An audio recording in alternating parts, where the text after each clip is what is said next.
네, 앞서 보셨듯이 한반도를 둘러싼 강대국들의 최첨단 무기 경쟁은 날로 치열해지고 있습니다. 네, 보다 자세한 내용 전문가와 함께 얘기 나눠보겠습니다. 양욱 한국국방안보포럼 연구위원 나오셨습니다. 안녕하세요. 안녕하십니까? 예, 안녕하십니까.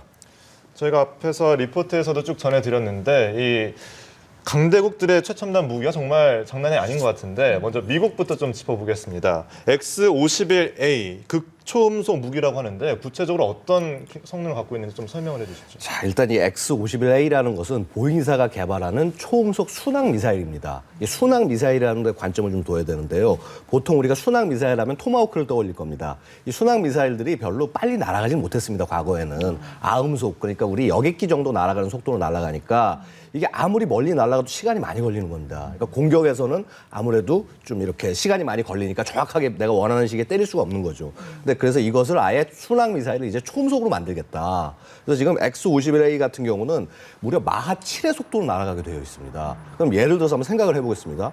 미국 본토에서 만약에 그냥 일반 순항 미사일로 공격을 할 수 있다. 근데 예를 들어서 그걸 태평양 건너서 공격을 한다 하면 우리 비행기 날아오는 시간하고 거의 비슷한 겁니다. 열몇 시간 걸려서 공격을 하는데 이래서는 공격이 되지 않겠죠. 근데 결국 미국이 원하는 것은 2000년대부터 들어와서 하는 것은 전 세계를 즉시 타격하겠다. 그러니까 예를 들어서 만약에 9.11 테러가 났는데 오사마 빈라덴을 죽여야 될 거 아닙니까? 근데 아프간까지 예를 들어 미국 본토에서 한 번에 날려서 때릴 수 있는 무기 체계는 뭘까? 이런 거에 대해서 고민을 하게 됩니다. 그런 과정에서 나오는 것이 바로 이 이제 X-51A 같은 이런 기종이고요. 그래서 결국 이렇게 초음속으로 날아가서 공격을 할 수 있기 때문에 수시간 내 그다음에 이게 좀 더 속도가 더 빨라지면은요. 그래서 초음속 탄도 미사일 이런 식으로 돼버리면은 마하 10 이상이 되는데 이렇게 되면은 그야말로 수십 분 이내에 전 세계 어디든 공격할 수 있게 되는 겁니다. 그래서 결국 이런 극초음속 무기 체계에 대해서 모든 나라들이 관심을 가질 수밖에 없는 거죠.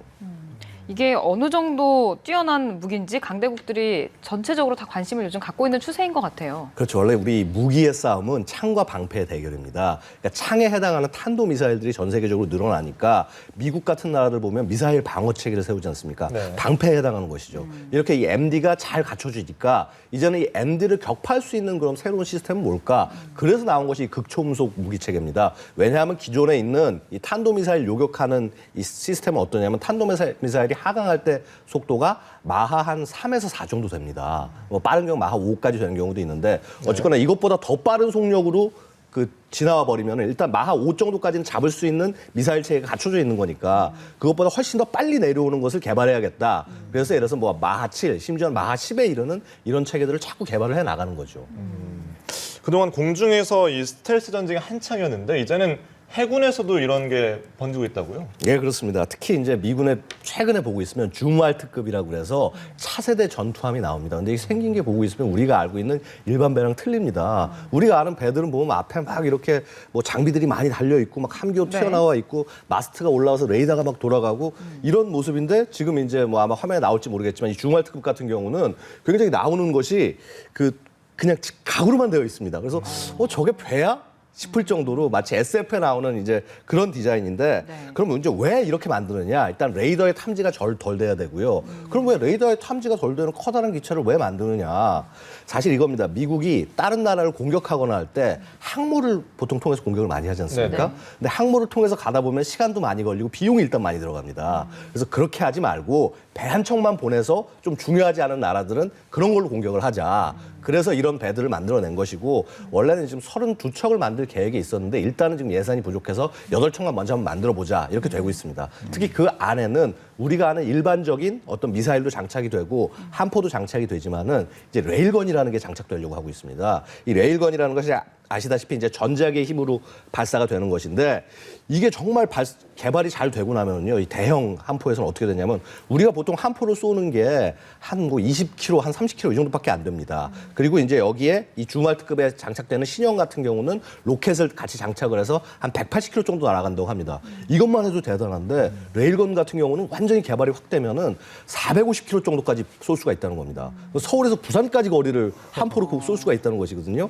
근데 이것을 미사일로 쏘는 것이 아니라 예를 들어서 이런 레일건에서 쏘면은 훨씬 더 경제적입니다. 그러니까 예를 들어서 우리가 토마호크 미사일 같은 거 한 발 쏘면은 한 우리 돈으로 한 6억에서 한 7억 정도 그 정도의 비용이 드는데 레일건으로 쏘면 한 10분의 1 비용도 안 될 겁니다. 근데 이런 것을 계속적으로 쏠 수 있다. 지금 미국의 목표는 레일건을 이제 한 분당 한 10발씩 쏘는 거거든요. 이게 얼마나 경제적으로도 이득이겠습니까?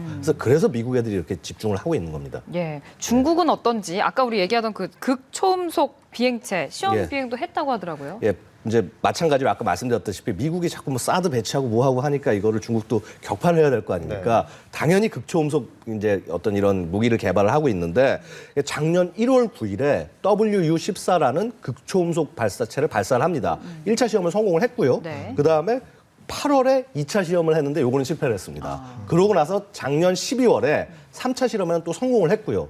이렇게 자꾸 이제 중국도 미국에 대항할 수 있는 그런 능력을 키워나가야겠다. 이런 거에 집중을 하고 있는 것이죠. 네. 날로 경쟁이 치열해지고 있는데 이 중국이 우주부대 창설까지 계획을 하고 있다고 하는데 2020년까지 목표를 하고 있는데 이게 현실화가 가능할까요? 사실 중국군이 지금 굉장히 첨단으로 바뀌려고 노력을 많이 하고 있습니다. 우리가 이전에 알던 중국군은 7개 군구, 그러니까 군의 지역에서 그냥 이렇게 그 지역에 군대가 주둔한다 이런 개념이었지만 이제 앞으로는 5개의 전구, 그러니까 전장 상황을 가정을 해서 육해공이 전부 통합되는 그런 부대를 만들어 나가겠다는 목표를 하고 있고요. 그런 과정에서 나오는 게 항천 부대, 그러니까 이게 우주 부대를 얘기하는 겁니다. 그래서 2020년까지 이 항천 부대를 이제 만들 텐데 지금 일단 바라보는 거에 따라서는 이거를 공군에 소속시키지 않고 별도의 부대도 독립시키겠다. 근데 지금 이런 느낌의 부대가 중국에 또 하나가 있습니다. 제2포병이라는 것인데요. 제2포병이 뭐냐면 표병이라고 하니까 우리가 육군을 생각하지 않습니까? 그것이 아니라 이 ICBM, 그러니까 이 핵미사일이라든가 이런 것들을 발사하는 탄도미사일을 발사하는 이 부대를 제2포병이라고 그래서 별도의 독립부대 제4군으로 운영을 하고 있습니다. 마찬가지로 우주군의 경우에도 이렇게 만약에 창설이 된다면 이것이 제5군이 되지 않을까. 결국 이렇게 입체적인 전력을 갖춤으로써 우리는 미국과 이제 정말 한판 붙을 수 있는 나라다. 미국의 어떤 국력에도 우리는 굴하지 않겠다. 이런 모습을 보여주려는 그 시진핑의 강력한 의지를 보여주는 것이죠. 네. 미국, 중국에 이어서 이제 러시아도 공군 전력을 상당히 강화하고 있다고 하는데 수호이 35 이거 얘기 좀 해주세요. 예, 수호이 35라는 것이 사실은 이제 우리 아마 예전에 많이 아셨을 겁니다. 수호이 27이라는 전투기가 있지 않습니까? 서울 에어쇼에 와서 코브라 기동을 보여주면서 사람들을 놀라게 했던 그 기종이 있는데 그것의 가장 최신형이 되겠습니다. 그래서 이 수호이 35 같은 경우는 지금 러시아도 굉장히 소수만 보유하고 있는데 개발이 거의 끝난 과정이고요. 중국에서 이거를 좀 많이 들여오겠다. 근데 중국에서 이걸 왜 들어오려고 그러느냐? 대한민국이 F-15K라고 해서 동북아에서 가장 강한 전투기를 가지니까 이거에 대항을 해야 될 거 아닙니까? 네. 그러니까 결국 자국 기체는 새로운 게 안 나오니까 러시아에서 이걸 들여오는 겁니다. 근데 일부에서 이제 지금 아까 보도에서는 조금 약간 과장되게 좀 말씀하신 것 같은데 네. 사실 이 수호이 35가 F-22와 대적할 수는 없습니다. 지금 이제 이 보시는 것이 이제 F-20인데 보고 계시면은 네. 이 기체 자체가 디자인이 굉장히 좀 독특하지 않습니까? 네, 이런 면들이 전부 레이더를 반사를 해내는 거고요. 그다음에 현대 전쟁에서는요. 이렇게 소위 우리가 얘기하는 도그 파이트, 그러니까 비행기가 비행기를 서로 꼬리를 물면서 뭐 기관총을 쏘고 하는 이런 싸움이 아니라 네네. 보이지 않는 거리에서 싸웁니다. 보이지 않는 거리에서 레이더로 탐지를 하고 쏴야 되는데 얘는 레이더에 잡히지를 않는 겁니다. 그러니까 수호이 35 같은 기체가 아무리 좋다고 그러더라도 얘는 잡지를 못하고 얘는 수호이 35를 볼 수가 있고 그러면 이미 저쪽에서는 보기도 전에 얘는 격추를 시켜버리는 거죠. 보이지 않는 적과 싸우는 거군요. 그래 맞습니다. 그래서 스텔스가 무서운 거고 그래서 5세대 전투기가 무섭다고 하는 거고 그래서 사실은 러시아도 그런 이 수호이 35 말고 요것과 디자인이 이 F-22와 디자인이 비슷한 이 T-50 파크파라는 전투기를 지금 개발을 하고 있고요. 그래서 2016년부터는 실전 배치하겠다라고 얘기를 하고 있습니다. 네. 러시아를 보면 역시 미국을 가장 의식하지 않을 수밖에 없는데 자, 사드와 성능이 비슷한 S-500 미사일도 개발 중이라는데 이건 어떻습니까? 자, 이 S 시리즈들이 이 S 몇백 이런 식의 시리즈들이 나가는데 이게 이제 그 러시아의 대공 미사일 분류 체계입니다. 우리가 가장 알고 있는 이제 미사일 중에 S300이라는 미사일이 있습니다. 이거는 지금 일부 지금 북한도 도입한 것이 아닌가 싶을 정도로 생각을 하고 있는데 굉장히 좀 나름 첨단화된 그런 이제 대공 방어 체계입니다. 페이트리어트 팩2 그런 정도에 해당하는 이제 그런 기체가 그런 미사일에 해당하고요. S400이라고 해서 이거는 우리 군이 최근에 도입한 페이트리어트 팩3 미사일에 거의 유사한 성능의 그 미사일들이 있습니다. 네. S500이라고 하는 것은 이제 이 러시아로 치면 5세대 방공 미사일 체계가 되겠고요. 이게 어느 정도 성능에 해당하냐면 그러니까 고도 200km에 사정거리 600km 정도. 그러면 이게 뭐에 해당하냐면 미국의 사드에 그냥 곧바로 대응하는 체계입니다. 그러니까 러시아도 미국의 사드와 거의 유사한 체계를 우리가 갖춰서 혹 미국이 공격을 하거나 어떤 다른 나라가 공격을 하더라도 우리는 막을 수 있다라고 해서 러시아의 방패가 더욱더 강해지고 있다. 이렇게 보시면 되겠습니다. 네. 이렇게 미국을 기준으로 다들 따라가려고 애를 쓰는 것 같은데 현재 미국과의 격차는 어느 정도인가요?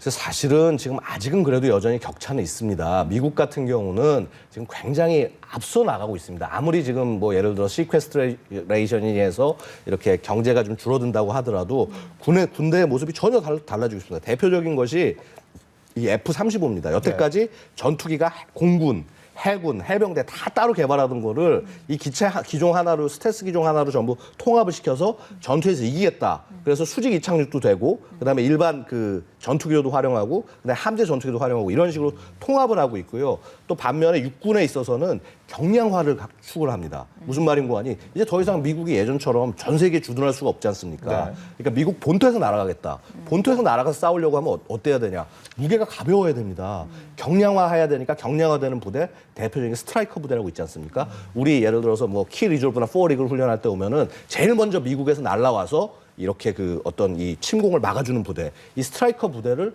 미국이 지금 8개까지 만들어놨습니다. 그래서 이런 규모로 봤을 때도 굉장하고요. 그래서 이런 격차를 줄이기 위해서 러시아나 중국도 굉장히 노력을 많이는 하고 있습니다. 그런데 그럼에도 불구하고 지금 현재 5세대 전투기를 실전 배치한 나라는 미국 하나밖에 없습니다. 그래서 여전히 아직 그 어떤 이런 그 군사력의 이 비교에 있어서는 중국과 러시아가 좀 아직은 열세에 있다. 그래서 이거를 따라잡기 위해서 엄청나게 천문학적인 비용을 특히 중국은 들이고 있는 겁니다. 네, 아직은 미국이 격차가 심하게 앞서 나가고 있는 상황인 거네요. 예. 일본 상황도 좀 볼게요. 자국에서 생산된 스텔스기 올해 이제 첫 시험 비행한다 그러는데 예. 어떻게 될까요? 예, 신신이라는 기종인데요. 이게 이제 그 일본의 기술연구, 방위성의 기술연구본부, 우리로 치면은 이제 국방과학연구소에 해당하는 여기서 이제 주도해서 시작이 됐습니다. 2007년에 시작이 됐는데 사실 실제 개발은 업체가 하는 거지 국가가 하는 건 한계가 있습니다. 어느 나라고. 그러다 보니까 지금 일본 같은 경우는 일본의 방위산업 업체들은요. 사실 1차 대전, 2차 세계대전 때 그 주요한 강대국들과 겨뤄본 경험이 있는 그렇죠. 네. 이런 나라들입니다. 그래서 미쓰비시 같은 경우는 제로 전투기를 만들어서 굉장히 유명한 그 회사 아니겠습니까? 네. 이런 미쓰비시가 지금 이런 체계를 통합을 하고 있고요. 그다음에 엔진은 IHI 중공업이라는 데서 하고 있고, 그다음에 뭐 날개는 후지중공업, 그다음에 뭐 조종석은 가와사키 이런 식으로 해서 일본의 굴지 기업들이 전부 달려들어서 지금 기체를 만들어 놨는데 문제는 이 기체는 시험 기체입니다. 이 기체로 그대로 생산이 돼서 배치되는 것은 아니고요. 네. 지금 이제 F2라는 자국 전투기가 있는데 그거를 교체할 F3라는 걸 개발하는 과정에 있고 그러니까 원래는 지금 이 심신이라는 시험 기체가 작년에 비행을 하기로 돼 있었는데 이게 사실 요즘 전투기가 다 그렇습니다. 이게 기기가 중요한 게 아니라 소프트웨어가 더 중요합니다. 그래서 요즘 비행기 소프트웨어로 다 날거든요. 동작 하나하나가. 근데 그 소프트웨어가 완성이 안 돼서 그래서 아마 올해로 지금 시험 비행이 미뤄져 있는 상황입니다. 네. 그렇다면 위원님께서 보시기에 일본의 이런 군사 기술력의 가능성, 성장 가능성은 어떻게 보세요? 일본의 가능성은 무궁무진합니다. 그러니까 특히 일본은 최근에 보면은 이제 작년 4월 1일이었죠.